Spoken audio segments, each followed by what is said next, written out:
homeschooling series, and this section is all about language arts. How do you go about teaching language arts? Now, if you do a good job of teaching and instilling a good foundation for reading and writing in your child's education, they are pretty much going to be set with anything in their life. If you know how to read and write well, you can do anything. You can read anything and learn anything. You can write and people can understand what you're writing.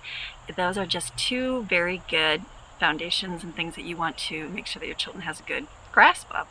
So how do you go about teaching your child to read? People say, my kid doesn't even want to pay attention, they don't even want to read any books. Well, you instill a love of book reading. How do you do that? By reading to them. Start when they're young. Read books to them. Maybe you haven't. Like, I know I've had many babies, and there was years, mind you, that I didn't even read to my little ones, and I'm like, oh, what a terrible mom. But I was very happy to see that as they got older, they do enjoy reading books. So don't let, if you're just so overwhelmingly busy with a lot of little babies and you can't read, that it's going to ruin them, because it won't. They will do it. They'll pick up on it. So just give them lots of books to read. Have your home filled with good books to read. Read to them. Take them to the library and let them check out books, different ones that interest them, and read with them. We always get read aloud books, and there's many lists online, and you can get good recommendations, and you can read to them and just instill that love inside of them. And I have many book lists on my blog that you can go and see ones that we recommend that we've always read to our little ones and had. So you can find those on my blog. And so there's two main things of how you teach reading. Some people believe in the phonetic approach, where you teach the phonics and you teach them, but instead of saying the letter S, you teach them this is S, and then you teach them later that's the letter S, and you just go through and teach them how to do that. Teach them how to blend their sounds together, and usually you start with teaching, you over accentuate the first sound, like in cookies you would cookies, and so it helps with most words, and some experts believe that that later on they'll be able to break down harder words and do them if they learn the phonetic approach. But then they also do the whole language approach, where you just teach them by sight. So two different approaches. You just use what's comfortable. We use a mixture of both. I teach the phonics to them, but I'm not so adamant about everything. And we just teach them what letters, first we don't teach what the letters are, even though they do know them. We teach them more that letter, like letter B, we would say, this is makes the B sound. We don't focus so much that it's the B, it's more that this is the B sound. So you can teach them that. You can do it with rhyming words. So if you have bat, then you teach them cat, fat, those things. There's different approaches that way. You can do a sound of the day, today's letter, D day. And so everything that you see that's D, or that you are in your household or you're out, you can look at this. It starts with the D sound and things like that. You can play games. I know I'd have my little ones at nighttime when they needed to run off some extra energy. I would say, okay, go find me a toy in your room that starts with a S sound. And then they'd have to bring me back some. So kids, I'm thinking just something to do to help them learn that. On my kindergarten, first grade curriculum, there's pages of the phonics in there that they can learn on different days to help them grasp that concept, and just read to them. Read. The whole language approach is by sight words. Now, I know back in school, I remember they took a few years and they just taught children by sight, and they say those children did just as well as the phonetic approach. So I don't know who's better, but we do both, because it's hard to tell them that these are the rules for reading and sounding out things, but then when you get to the word like Y and you, the word you, they don't make any sense. So some you just have to learn by what you see.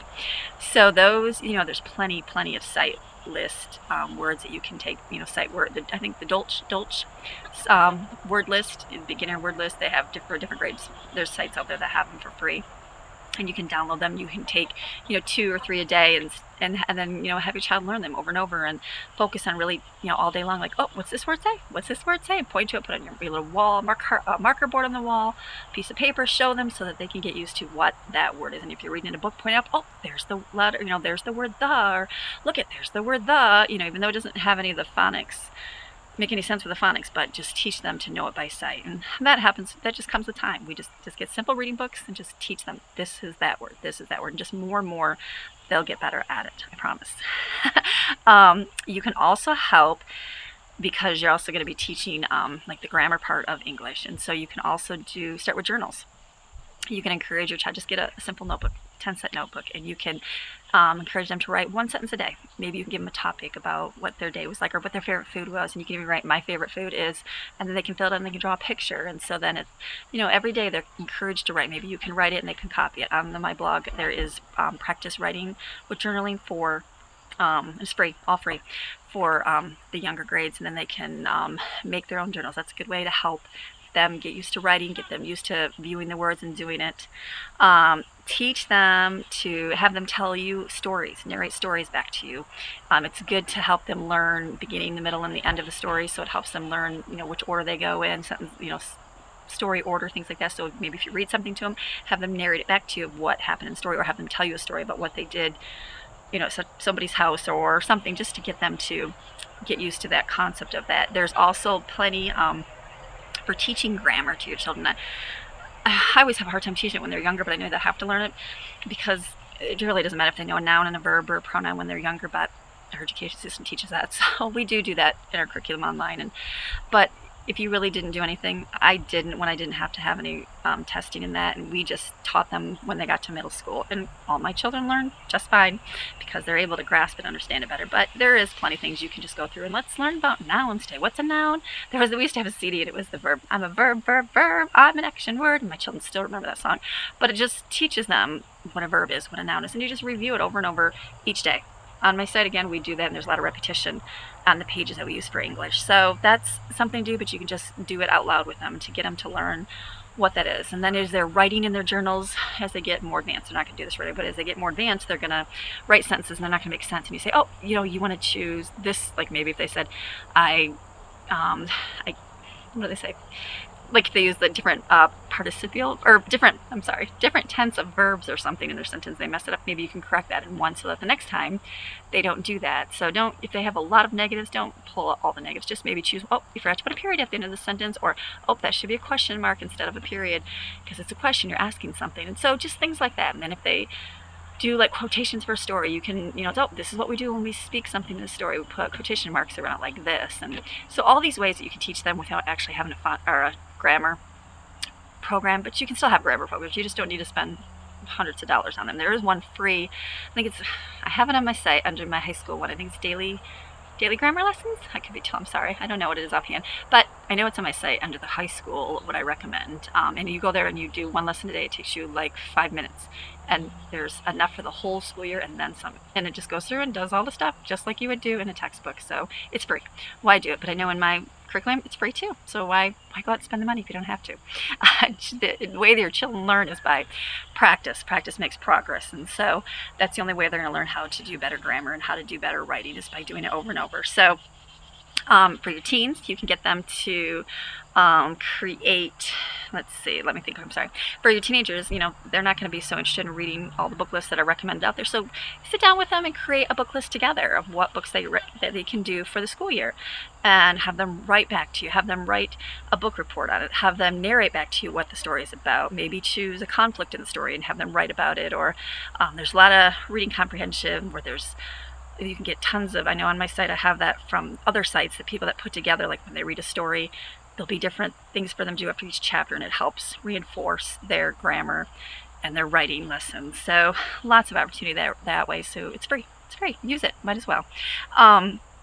You should, to help encourage your teen to read, because I know some of those teenagers don't enjoy reading all the time, is you should set limits of how much, like even my younger children, I know that my younger ones, they're just beginning to read, we just read one book a day, and it takes 15 minutes, and that's what they have to do every day for school, is read a book a day.